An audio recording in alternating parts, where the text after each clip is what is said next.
A radio message will be sent to an alien solar system this year. Big think.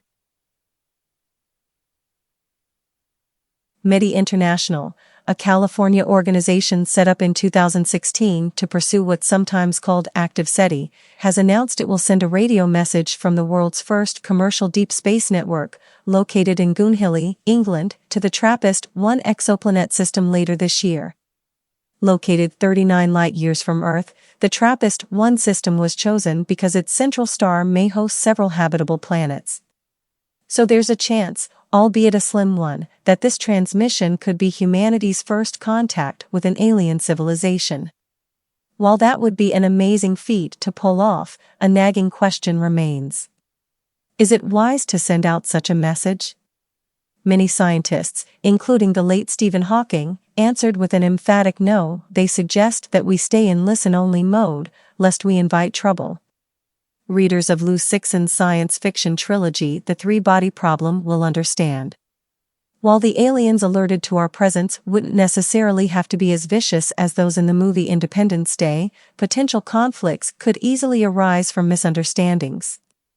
The proponents of active messaging counter this argument by saying that we have already been sending out radio signals for nearly 100 years. If aliens have the technology to invade and intend to, they already know where to find us. Personally, I find both viewpoints reasonable.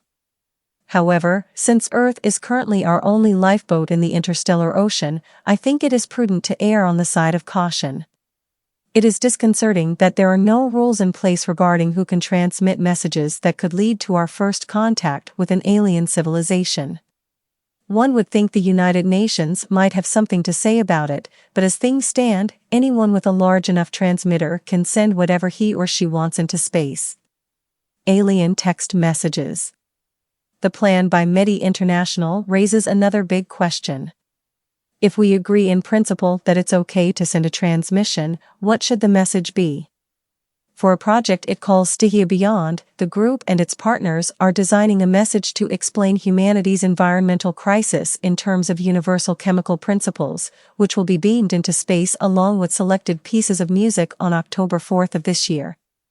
I am eager to see the detailed message and how they intend to convey it to an alien civilization. I wonder what the residents of TRAPPIST-1e, if there are any, would make of it. Could it be that the message is really targeted toward Earth's population? If we aren't able to fix the climate crisis ourselves, we may not be ready for contact with an alien civilization. I am also wondering how the music would be received.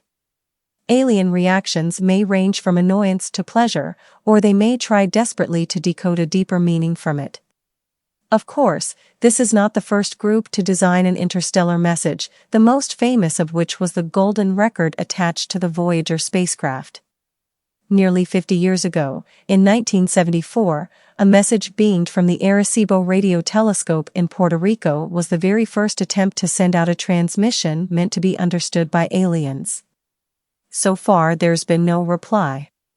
Recently, a science team led by Jonathan Jiang from the Jet Propulsion Laboratory proposed a new message, which they call Beacon in the Galaxy. That essentially updates the Arecibo message by maximizing its information content about humanity, while using as few data bits as possible. Like the Arecibo message, Jiang's message is binary coded and includes pixelated images. It begins with basic mathematical and physical concepts to establish, they hope, a universal lexicon, followed by a description of the biochemical composition of life on Earth.